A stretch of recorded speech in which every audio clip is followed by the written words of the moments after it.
What's up, guys? Welcome back to the channel. I am Lieutenant Nathaniel Flint of the Landship Scorpius, and today we are going over the new AMA answers that happened. On Friday, they had a Ask Me Anything with Jamie Perkins that revealed a lot of new stuff. We talked about a lot of things, a lot of questions were asked, a lot of them by me.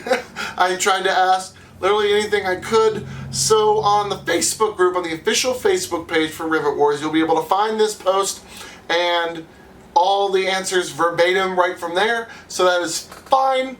Do check these out. Do not take my word for them right off the bat. On Facebook, they said that the AMA would be focusing on backwards compatibility. So they wanted everything kind of focused on that. However, there was also a post on the Board Game Geek forums in which Jamie Perkins was like, "Ask me anything. Now's the time. Let's get on with this." So Jamie Perkins also answered questions on that. That was a much bigger variety. He went into different depths depending on where you were.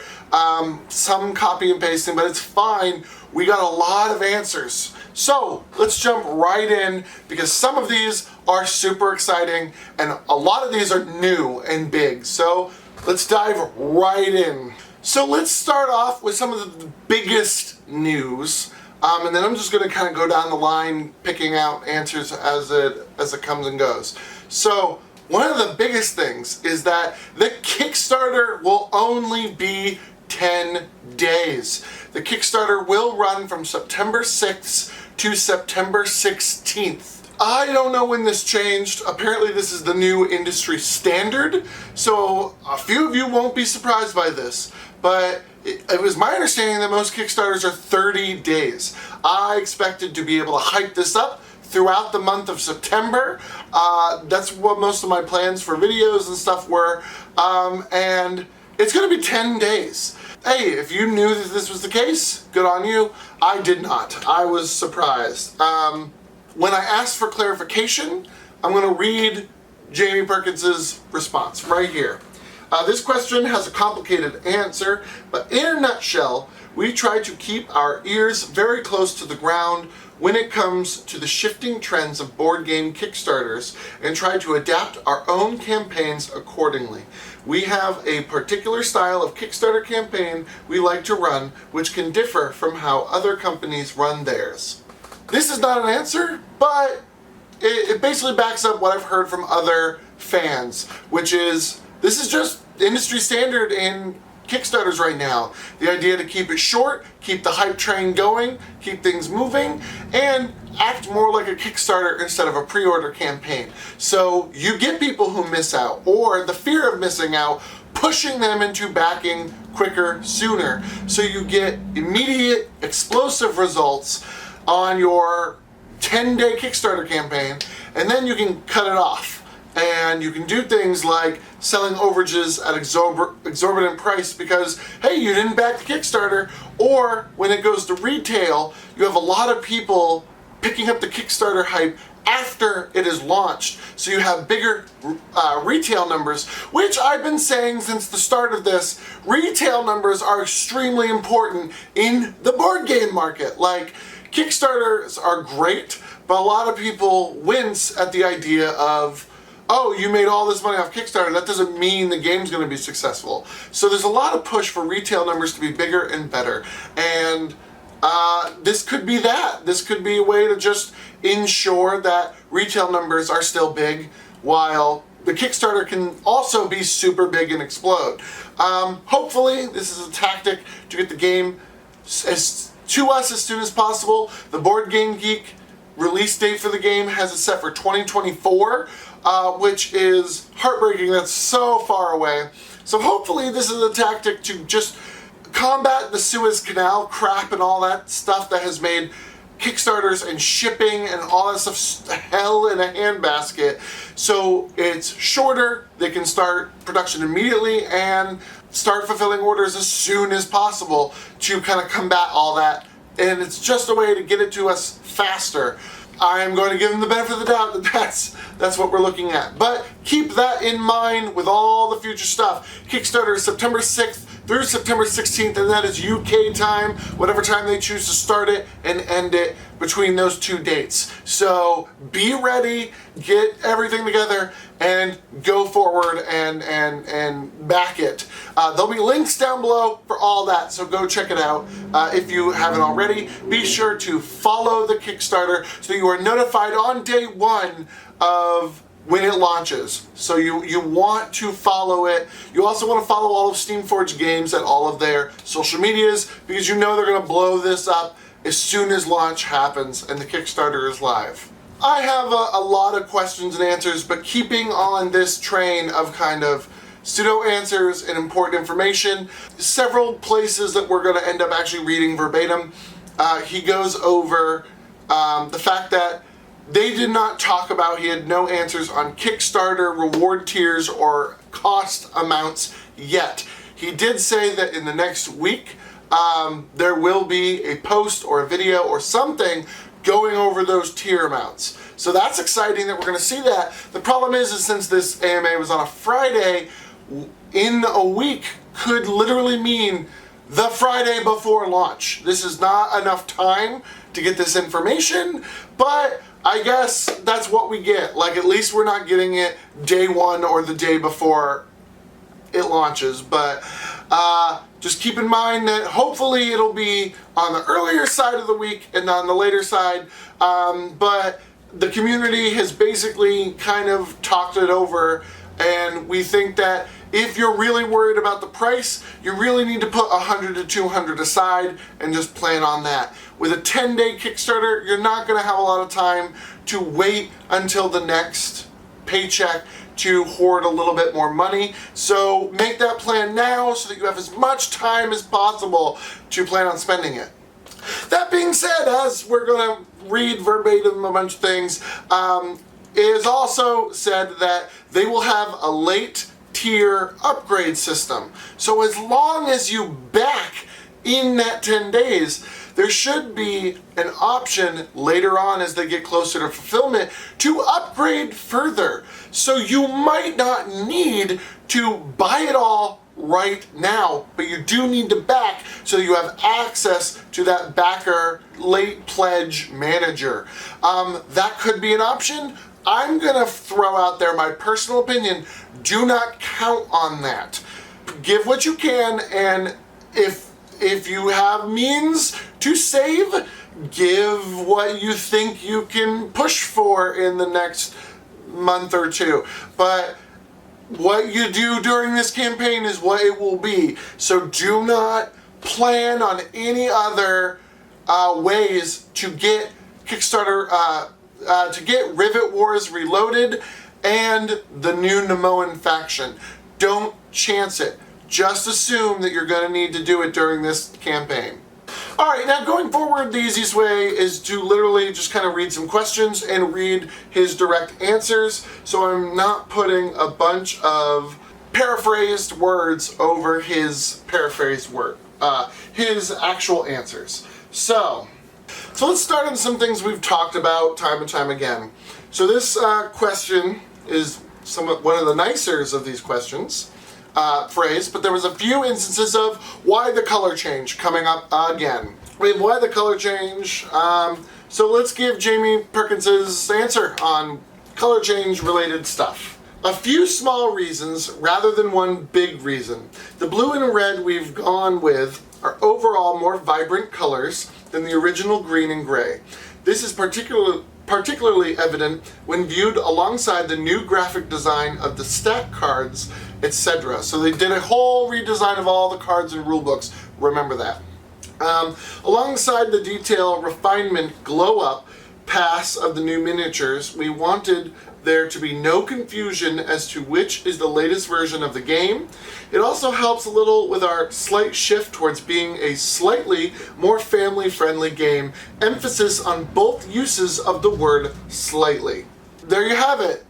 He rewords that, I'm sure, throughout this video. We'll get a few more rewordings on the color change stuff, but that is basically it. It is more vibrant. I kind of chopped up in my model review when I gushed, and I had a little section about that. Red versus blue is a prominent historical use of faction colors in wargaming, going way back like to the 1800s, where wargaming was very new. It's also very good. I kind of stumbled on this during my video and did some follow-up research and said, oh, I was right, why was I stumbling? It is very good for colorblind help and accessibility issues. A lot of video gaming that I was talking about were red and green, to be like the US versus Soviet or whatever the situation is. There's a lot of reasons why they use it, but red and blue are stronger contrasts to people who have a lot of red-green colorblindness. Greens and grays basically all become grays to those people. So reds and blues will help section them off from a colorblind standpoint.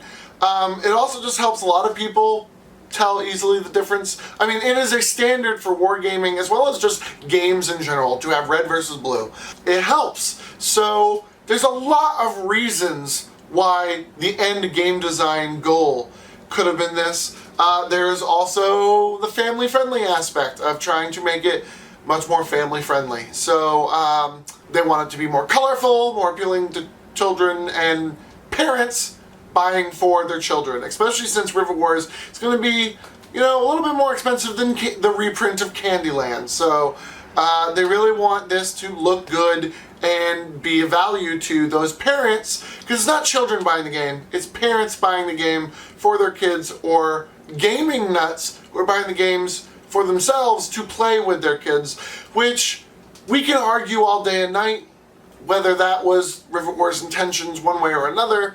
The fact of the matter is when Rivet Wars started going quiet, when there were blips of Rivet Wars, it's all these gaming people sharing the game with their kids, and all these pictures of big game days with their nephews and nieces and sons and daughters. So you can't really argue. When they did their research, when they took over the IP, that's what they found as the most recent and most prevalent pictures, videos, whatever, all over social media for Rivet Wars. And then of course my stuff's ridiculous. So like, you can't blame them for saying this is where Rivet Wars had its appeal.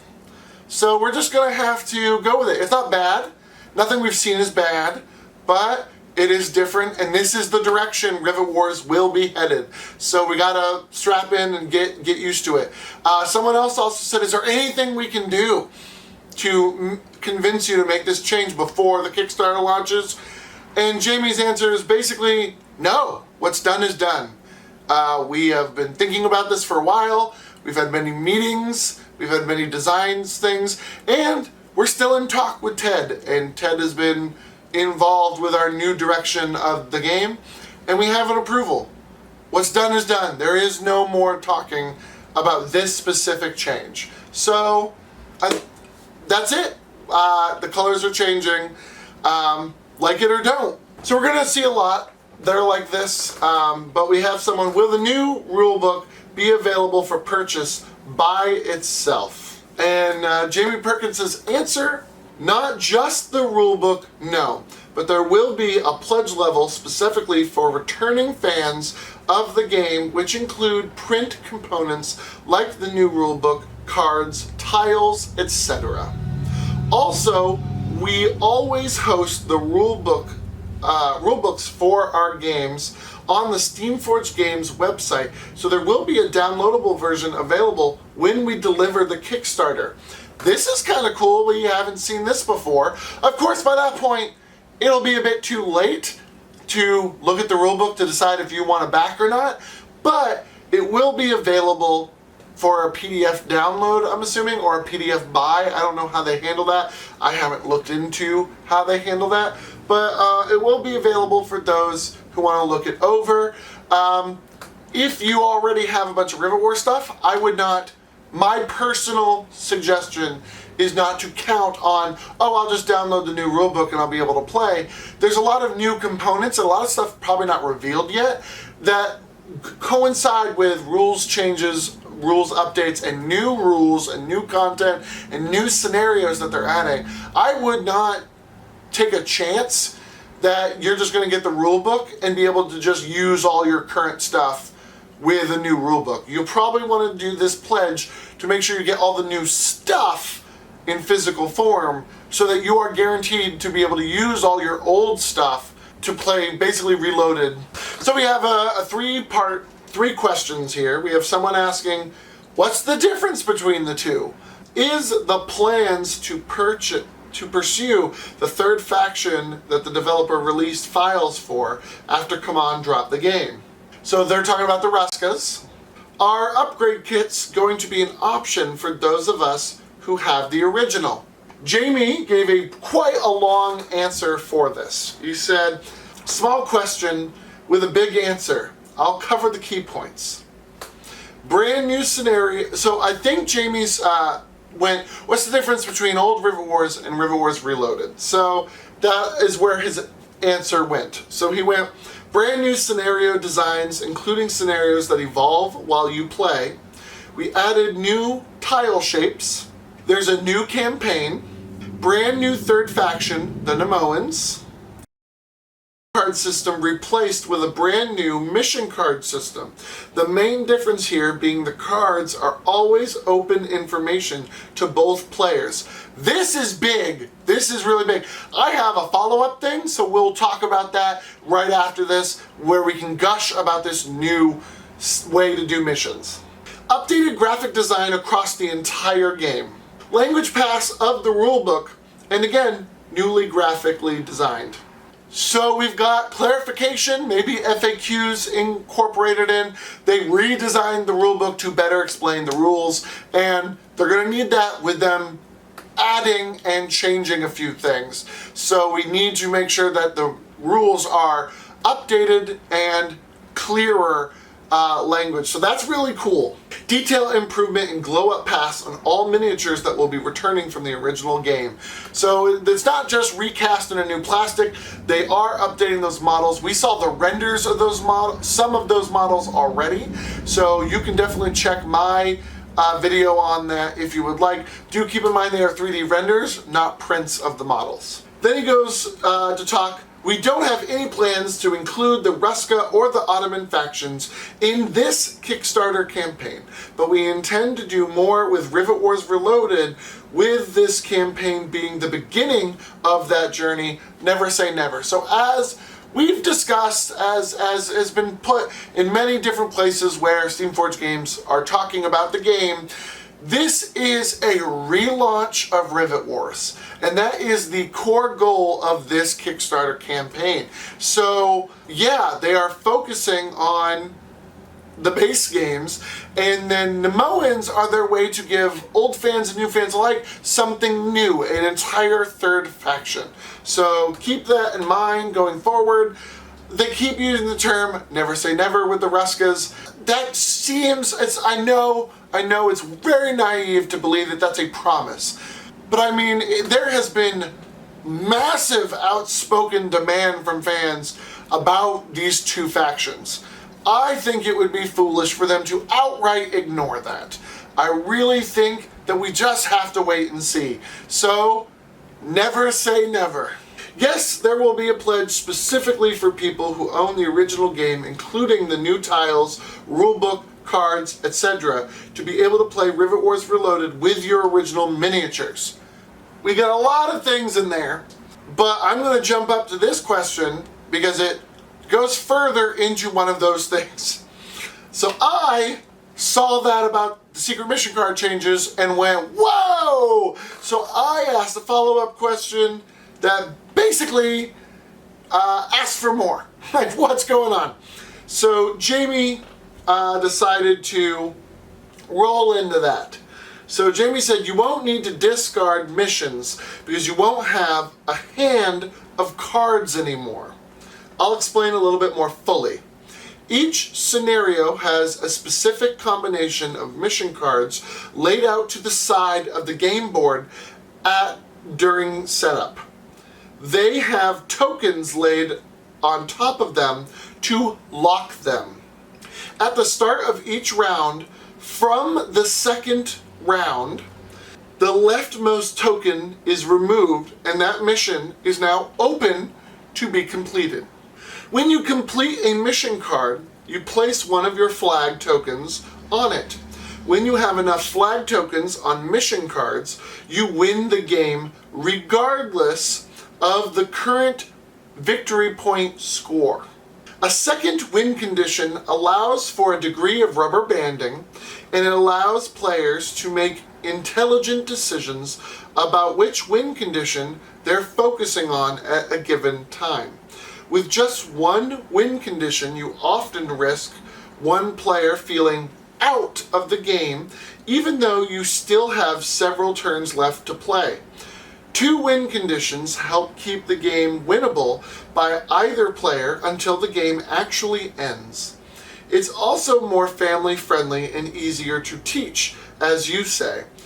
Action cards are still hidden information though. So this is reference to something I said in the original question, where I said, was this done to keep, like, secret missions used to be a secret thing, now they're open. Does this make the game easier to teach? Because now you have less information that is secret from the other player and more that is open on the table, so you can talk about it, you can be a little bit more open. So that's what he's talking about there. Yes, we've been developing and playtesting the game's changes, as well as any balance changes that we've been making. Mission cards, wow, okay, whoa. So in another place, I'm sure we'll get to it, he did clarify that there was still action cards and that there have been a very small amount of changes to those. However, I will say that he does mention that you no longer have a hand of cards. He does mention that action cards are still secret information, so maybe we do still have a very small hand of action cards, or maybe a card that we keep secret. But these are now open secondary win conditions. And they're not secondary win conditions in the sense of bounties are, or secret mission cards that gave you a burst of victory points. This is straight up a different way to win. This is really exciting. After very recently playing 2 games, also a video to come, I definitely saw, like, Rivet Wars has a lot of that back and forth. And there is a tiny bit of rubber banding if your rolls be good and your secret mission cards are good. However, in the end, that does just result in getting more. There is a lot of ways you can pile on victory points and get a massive lead. If we played a lot of normal games of 5 victory points or 6 victory points, a lot of games could be ended in a single round.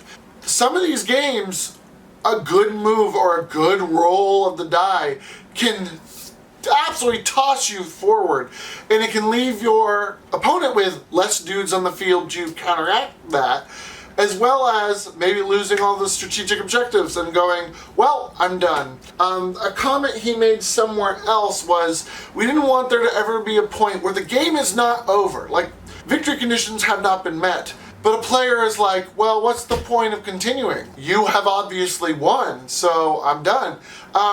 So he made a comment where this just gives you one more chance. I love this. This is very exciting. I'm very interested to see how this plays out. So very excited. I'm gonna have to start leaving my thoughts towards the end. We're not gonna get through this if I'm keeping this pace. So let's start reading some verbatim questions and answers and get through this. We're not even on the Board Game Geek forums yet, so let's go. Will planes be part of the Kickstarter? Yes, they will, including the Red Baron and Remy Funk. They're confirmed! Yeah! Congratulations, people who missed Battle of Brighton, who really want to get the Red Baron and Remy Funk. You don't have to go to the eBay thing anymore. Back reloaded, and they're back. And chances are will be part of whatever Battle of Brighton Reloaded they have going on. So rejoice, it's amazing. You'll be able to get those hero planes and get planes again. So they will be in Reloaded. This is great news. Small news, great news. Like, this is gonna be really exciting. So I have another question that has many parts and basically revolves around wanting Ruska's back, wanting the original colors to be back as an option in the Kickstarter or a stretch goal, all these different things where the answer is basically no, no, no, no, no that we've seen elsewhere. However, there were some things that I want to give basically Jamie a chance to say. He again confirms that Ruska's aren't in this campaign and there's no plans to add them to it. Not even as a stretch goal. There's no going to be surprise. You guys hit several $1 million. Surprise! We've been keeping this from you. It's not a thing. He also talks about there's no plans to release STLs. It's the same for all Steamforged games. Guys, it's the same for all games. Everyone talks about the Shapeways. They were not the STLs, or I would have them, and there would be a bunch. I would have had a entirely 3D printed army. Also, if I could just get my hands on a model and know the dimensions, there would be very different. They were prints that you ordered from the website. They printed them for you and sent you the prints. Super expensive. There was no option to buy the STLs. This is not a thing. STLs are not available.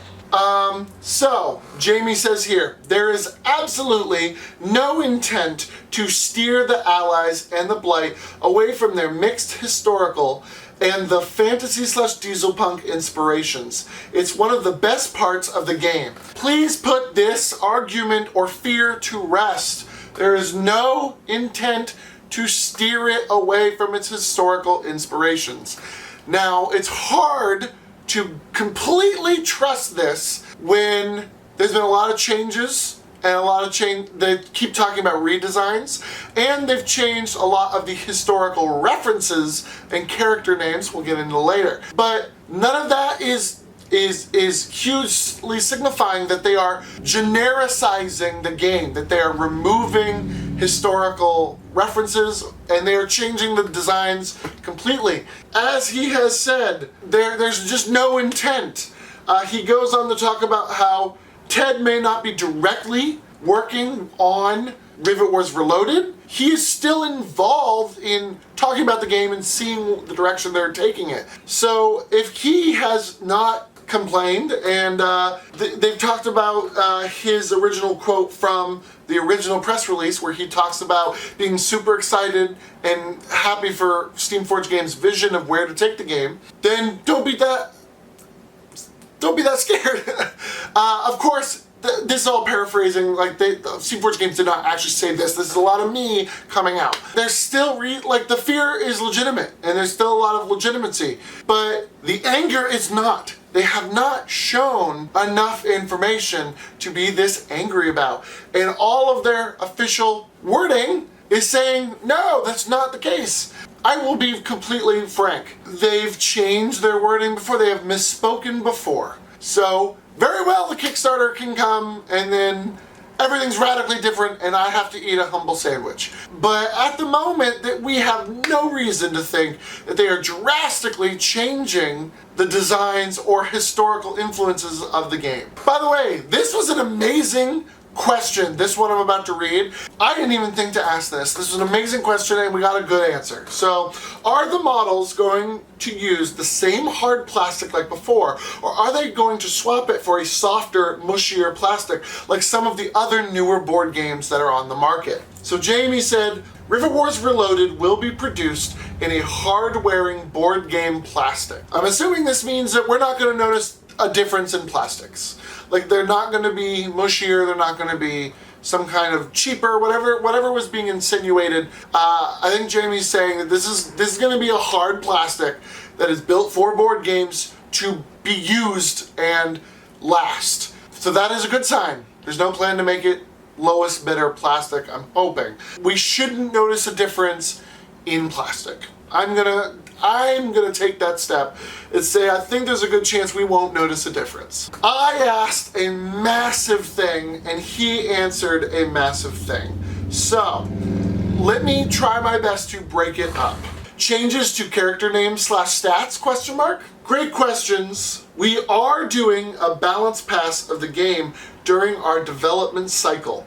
Although I must stress that our changes are very light, the game is good. This is very interesting. It's not a no, it's not a yes. However, when talking about all the old stuff is backwards compatible, and then also saying, yes, we made a balance patch to the game, so there'll be very small, very light changes. This could mean a lot. This could also mean they removed everything that has to do with the level 5 armor type, because it just wasn't in the game. Very few characters even used it, so why would we keep it around? Perfectly legitimate question and answer. Perfectly legitimate. Why would we even keep it around? There's no unit that used it. We don't have plans to release units that used it.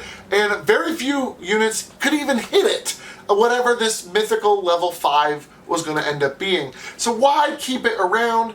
We can design around that. This, like with heavy metal, there's a lot of design space for big, beefy units in the future that use the 4 armor type. Like, there's a lot of design space. Like, why would we want a mythical 5 armor type that has no reason to be in the game? So this makes a lot of sense. Go on with that. He goes, a very small amount of character names have been changed to generally reflect the culture and geographical inspirations of the faction rather than a specific historical figure. However, again, this is a small number of characters, and we have retained most of the historical figure references. For instance, the Iron Chancellor, the Red Baron, and Rosie the Riveter. So, this was, the reason why I asked this question was a release of pictures in which Jaeger Erwin Koenig had his name changed. He was a reference to a very famous German sniper, and it was basically directly ripped from his name. So I kind of understand why they would be like, no, we're not going to keep someone's real name in the game. Also, again, this could be snowballing with, we want it to be more family friendly. No, we did not keep the reference to a real life ace sniper in the game. There'd be hundreds of thousands of reasons they chose to change it. They wanted to keep it still Germanic, Austrian, whatever, in that region. They're like, oh, it'll be a minor change.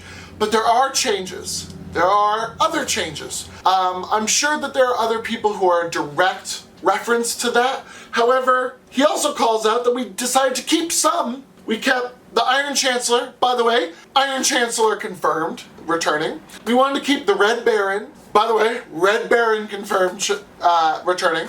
And we wanted to keep Rosie the Riveter. By the way, Rosie the Riveter returned.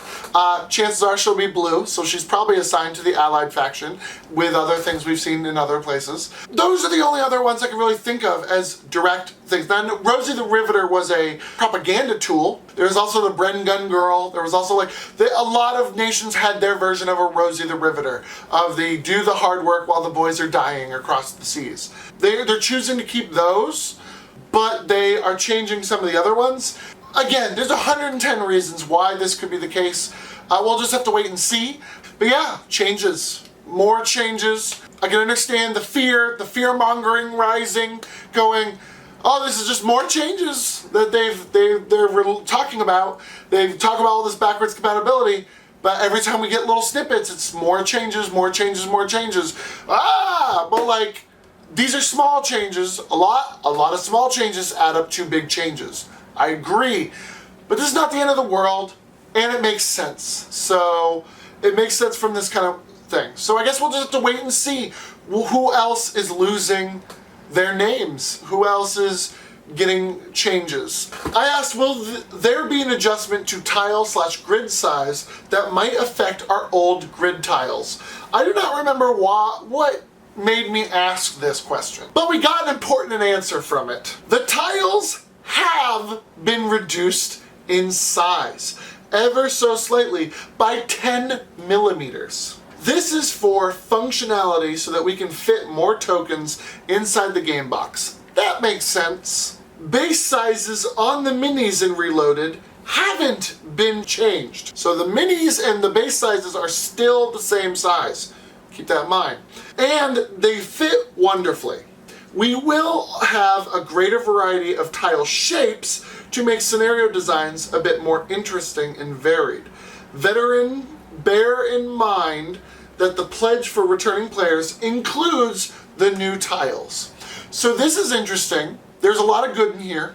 The minis and their base sizes have not changed. My issue is the tiles have shrunk. So how do they play nicely if we're using old tiles with the new tiles that we got, and the new size tiles? Are the grids gonna line up? Are they gonna be awkwardly not fitting?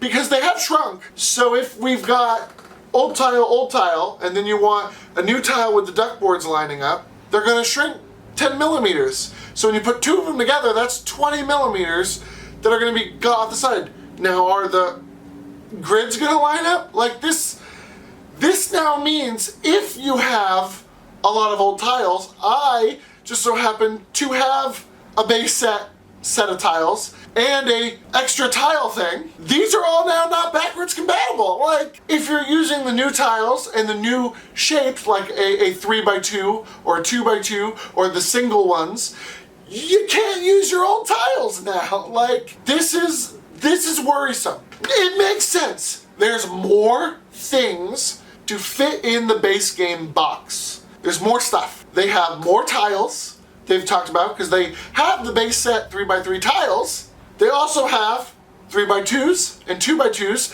and a bunch of single tiles to make this customizability bigger. The problem is now I have, how much are in 6 are the old tiles? I have 12 old tiles that are now useless. Not useless, I can still use the new stuff on the old tiles. I can use the old style on the new stuff. The new stuff's smaller. I'm gonna be able to fit more tiles on a table. But this is just worrisome. It's like I said, bunch of small changes. They're starting to add up to big changes. It's snowballing. So that's my only thing about this. It is a drop in a pail of water. It truly is. I'm not that mad. If anything, this is a good thing. They're fitting more stuff in the base box. And you're gonna be able to, those millimeters are gonna add up. You're gonna be able to fit more stuff on a table. Not everyone has massive gaming tables. A lot of us have dining room tables or cheap plastic fold-out tables to play our games on. So having more stuff on the table is good to get those bigger games or to just get more interesting games. So this is a good thing. It's just a different thing, and another thing to definitely keep in mind. Another thing that we wish they talked about without needing to have a very lucky question, to be honest, and to get this very big answer from. Will Battle of Brighton's expansion include the hero planes? The new box featuring the air units does include Remy Funk and the Red Baron. Yay, we said this earlier! Yay, they're confirmed! Will Steamforge Games include the FAQ and Ted's forum/Twitter rulings on rules changes now implemented into the core rulebook? These are things like the Parman fix that were really big. He made a lot of rulings on gas usage. So a lot of these things are included. His response was, I'm not sure I fully understand this question. I'll try my best. There are some Kickstarter exclusive heroes from the original Kickstarter that aren't included in Rivet Wars Reloaded. He goes, as part of our development pass of the game, we're reviewing previous FAQ documents. So yes, that's a yes to that question. And similar rulings and thoughts and help to help inform any changes we're making. So this is good. Somewhere else I might read, I asked about how much look at fan stuff and fan rulings and fans talking about home rules did they take into consideration when they decided to make changes to base games and rewording of rules and things like that nature. And he basically said, yes, we did our due diligence when we researched the game, both before we decided to take the IP and when it was a done deal and we said, yes, we are taking this on. They did research into the game. They played the game, they talked about the game, and they looked through what fans talked about, what we liked, what we disliked, well, blah, blah, blah. They looked through our stuff. So he did say that that stuff was considered, probably talked about. Maybe not everything, we can't guarantee that. But he did say that stuff was talked about and was considered when they made decisions. So if they did not come across the multiple massive discussions on the Parman fix, I would be shocked. If they didn't talk about all these other things, I would be shocked. So honestly, I don't think we have a lot to worry about. I think we just have to wait and see.